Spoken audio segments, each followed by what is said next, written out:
नमस्कार मंडळी, आज आपण इथे अतिशय चविष्ट आणि अतिशय पौष्टिक अशी मखाण्याची खीर केलेली आहे। तुम्हाला माहीतच असेल की मखाना अतिशय पौष्टिक आहे आणि तितकाच चवीलाही छान होतो।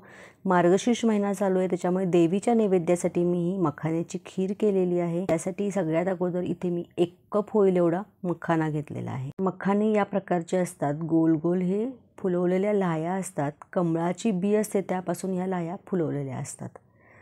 कुठल्याही मार्केटमध्ये तुम्हाला सुपरमार्केटमध्ये लगेच अवेलेबल होतात। त्यानंतर इथे अर्धा कप मी साखर घेतलेली आहे। साखर तुमच्या चवीनुसार तुम्ही इथे कमी अधिक करू शकता। त्यानंतर इथे मी 2 चमचे होईल एवढं मिल्क पावडर घेतलेली आहे। त्यानंतर इथे बाकीचे सगळे ड्रायफ्रूट्स घेतलेले आहेत। पिस्त्याचे काप घेतलेले आहेत बारीक करून। त्यानंतर इथे काजूचे काप घेतलेले आहेत बारीक करून। त्यानंतर इथे बदामाचे काप बारीक करून घेतलेले आहेत। चारोळी घेतलेली आहे 2 चमचे आणि इथं वेलची पावडर घेतलेली आहे। आणि त्याबरोबर इथे मी अर्धा लिटर गाईचं दूध घेतलेलं आहे।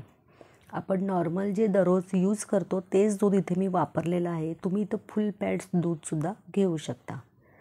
पॅन गरम करत ठेवलेला आहे आणि त्यामध्ये सगळ्यात अगोदर आपल्याला हे मखाने भाजून घ्यायचेत। आपल्याला हे कोरडेच मखाने रोस्ट करायचे। महालक्ष्मीच्या नैवेद्याकरता मखाण्याची खीर आवर्जून केली जाते आणि वेट लॉस करायचा असेल तुम्हाला किंवा अतिशय पौष्टिक असल्यामुळे दररोजच्या आपल्या वापरामध्ये आपण जर मखाण्याची खीर म्हणा किंवा कुठल्याही रेसिपीज मखाण्याच्या करून घेतल्या तरी पण अतिशय हेल्दी असं आहे। कारण मखाण्यामध्ये सगळ्यात जास्त आयर्न, कॅल्शियम, मॅग्नेशियम जास्त प्रमाणात आहे। वेट मॅनेजमेंटसाठी सुद्धा याचा उपयोग होतो आणि फायबर आणि प्रोटीन जास्त प्रमाणामध्ये असल्यामुळे अतिशय हेल्दी अशी ही मखाने आहेत। आपले ते मखाने भाजून झालेले आहेत, तुम्ही बघू शकता असे कुरकुरीत असे झालेले आहेत। हातावर क्रश केल्यानंतर याची पावडर तयार होते इतपत हे भाजून घेतलेले आहेत। गॅस बंद केला आहे। आता दुसऱ्या डिशमध्ये हे काढून घेतलेत। आता त्याच पॅनमध्ये मी थोडंसं पाणी घातलेलं आहे आणि याच्यामध्ये हे अर्धा लिटर दूध सगळं काढून घेतलेलं आहे। दूध आपल्याला इथे आता गरम करून घ्यायचं आहे।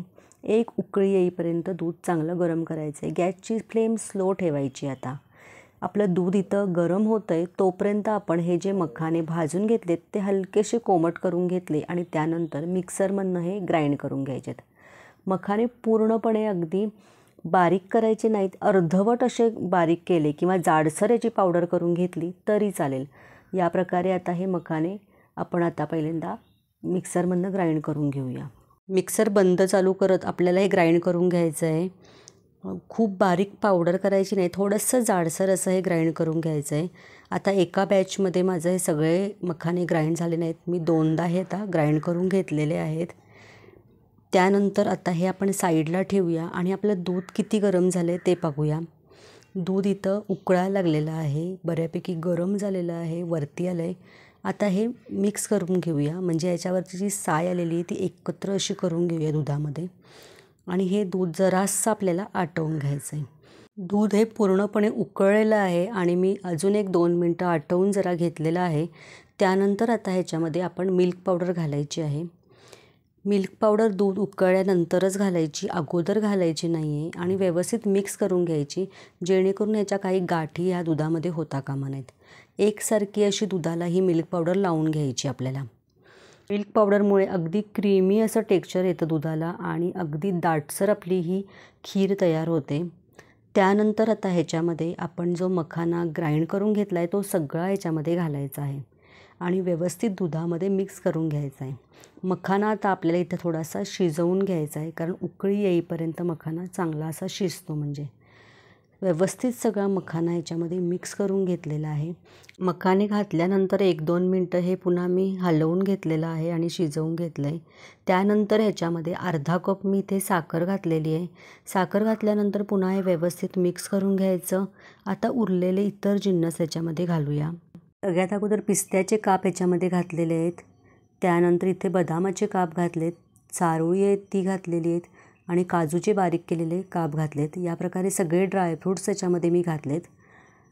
पुन्हा हे मिक्स करून घ्यायचं। ड्रायफ्रूट्स घालणं पण पूर्णपणे ऑप्शनल आहे, तुमच्या हिशोबाने तुम्ही कमी अधिक इथे घालू शकता। साईडला ही अशी मलई आलेली आहे बघा, ही साय जी आलेली असते ना ती पुन्हा अशी काढायची आणि ह्या दुधामध्ये मिक्स करायची. त्याच्यामुळे दूध आपलं अगदी दाटसर असं होतं आणि खीर आपली त्यामुळे दाटसर अशी होते.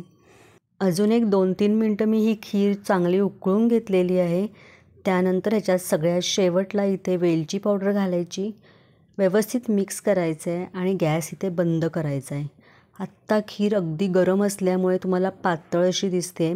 जशी जशी ही खीर थंड होत जाईल तशी तशी अगदी दाटसर अशी होत जाते आणि आपण ह्याच्यात मिल्क पावडर आणि इतर सगळे ड्रायफ्रूट्स वगैरे घातलेले आहेत. त्याच्यामुळे ही खीर चवीला अगदी अप्रतिम अशी लागते आणि मखाना असल्यामुळे अतिशय पौष्टिक अशी आहे. गॅस इथे बंद केलेला आहे. खीर खाली उतरवून ठेवलेली आहे. मस्त अशी ही मखाण्याची पौष्टिक अशी खीर तयार झालेली आहे. सर्विंग बाऊलमध्ये काढून घेते.